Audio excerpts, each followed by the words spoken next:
ഇന്ന് നമ്മൾ പഠിക്കാൻ പോകുന്നത് രണ്ടര ടു എന്ന് പറയുന്ന ഒരു ടോപ്പിക്കാണ്. സോ അതിനായിട്ട് ഞാനിവിടെ കുറച്ച് സെറ്റപ്പ് നടത്തിയിട്ടുണ്ട്. ഒരു ഡയറക്റ്റീവ് ക്രിയേറ്റ് ചെയ്തിട്ടുണ്ട്. ആപ്പ് ഗോ വൈൽഡ് എന്ന് പറഞ്ഞൊരു ഡയറക്റ്റീവ് ക്രിയേറ്റ് ചെയ്തിട്ടുണ്ട്. ആ ഡയറക്റ്റീവിനകത്ത് രണ്ടര ടൂവും എലമെന്റ് റഫും ഇത് രണ്ടിന്റെയും റെഫറൻസ് ക്രിയേറ്റ് ചെയ്തിട്ടുണ്ട്. അതിനുശേഷം ആ രണ്ടര dot add class of this element dot negative element, അതായത് ഈ ഡയറക്റ്റീവ് അപ്ലൈ ചെയ്തിരിക്കുന്ന എലമെന്റ് ഏതാണോ ആ element dot negative element slash go wild എന്ന് പറഞ്ഞ് കൊടുത്തിട്ടുണ്ട്. അപ്പം നമ്മൾ ഈ ഡയറക്റ്റീവ് ഏത് എലമെന്റിനാണോ അപ്ലൈ ചെയ്തിരിക്കുന്നത് ആ എലമെന്റ് ഗോ അണ്ടർസ്കോർ വൈൽഡ് എന്ന് പറയുന്ന ഒരു ചൈൽഡ് ക്രിയേറ്റ് ചെയ്തിരിക്കണം, ഒരു ക്ലാസ് ക്രിയേറ്റ് ആയിരിക്കണം. അപ്പം ഞാനിവിടെ ചൈൽഡ് വർക്ക്സ് എന്ന് പറയുന്നതിനാണ് ആ ആപ്പ് ഗോ വൈൽഡ് എന്ന ഡയറക്റ്റീവ് അപ്ലൈ ചെയ്തിരിക്കുന്നത്. നമുക്കിവിടെ നോക്കിക്കഴിഞ്ഞു കഴിഞ്ഞാൽ ആ ക്ലാസ് ഇവിടെ ആഡ് ആയിട്ടുണ്ട്. ഇത് രണ്ടര ടൂവിൻ്റെ വളരെ സിമ്പിൾ ആയിട്ടുള്ള ഒരു എക്സാമ്പിൾ ആണ്. ഇനി അടുത്ത എക്സാമ്പിൾ എന്ന് പറയുന്നത് നമുക്കൊരു ഡെവ് ക്രിയേറ്റ് ചെയ്യാം.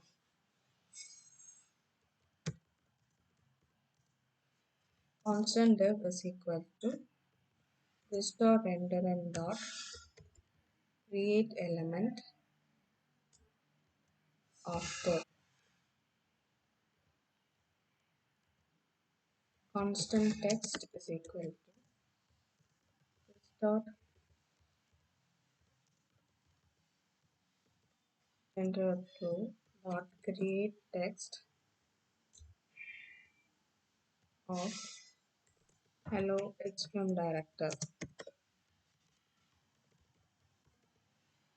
devന് ഇവിടെ ഒരു ബ്രേസസ് മിസ് ചെയ്തിട്ടുണ്ട്, അത് കൊടുക്കുകയാണ്. ഓക്കെ, ആ ബ്രേസസ് ഇവിടെ ഒന്നും പോകണ്ടല്ലേ. constant div and this dot render dot append child ഇതിലോട്ട് ഏതാണ് ഡെബിലോട്ട് ടെക്സ്റ്റ് അപ്പൻഡ് ചെയ്യണം. ടെക്സ്റ്റ് കോമ ടെക്സ്റ്റ് എന്ന് കൊടുത്തു. this dot render dot append child this dot el ഈ എലമെന്റ് റെഫറൻസ് ഏതാണോ ആ element reference dot negative element ഏതാണോ, അതായത് നമ്മുടെ കേസിൽ ഡയറക്റ്റീവ് അപ്ലൈ ചെയ്തിരിക്കുന്ന എലമെന്റ് ഏതാണോ ആ എലമെന്റിലോട്ട് ഡെവ് അപ്പൻഡ് ചെയ്തു.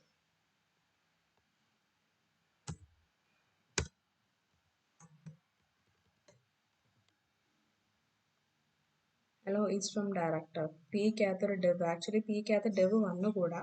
ഡെവിനകത്ത് പി വരാം, പിക്കകത്ത് എനിക്ക് തോന്നുന്നു ഡെവ് വരാൻ പാടില്ല. അതേ block elements, but still is from director എന്ന് പറയുന്നത് പിക്ക് പാരഗ്രാഫിനകത്തോട്ട് നമ്മൾ ആഡ് ചെയ്ത് കൊടുത്തിട്ടുണ്ട്.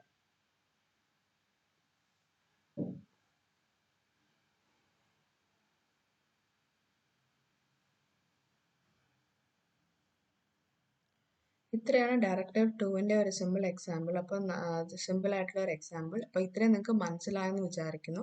മനസ്സിലായിട്ടുണ്ടെങ്കിൽ ഒരു ലൈക്കും ഒരു കമൻറ്റും ഒരു സബ്സ്ക്രൈബും തരാം. അപ്പം അടുത്ത വീഡിയോയിൽ കാണുന്നതിന് വരെ ബൈ.